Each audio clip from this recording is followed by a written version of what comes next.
Tonight, Jesus is teaching from the Mount of Olives. Now, I've heard that place mentioned in the Bible before, but where is it?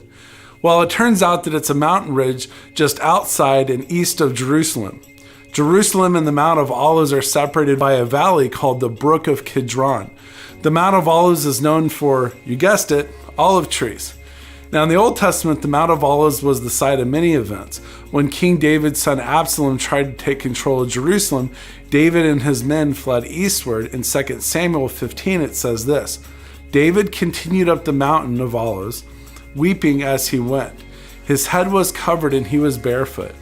All the people with him covered their heads too, and were weeping as they went up. Later, King Solomon used the Mount of Olives for idol worship.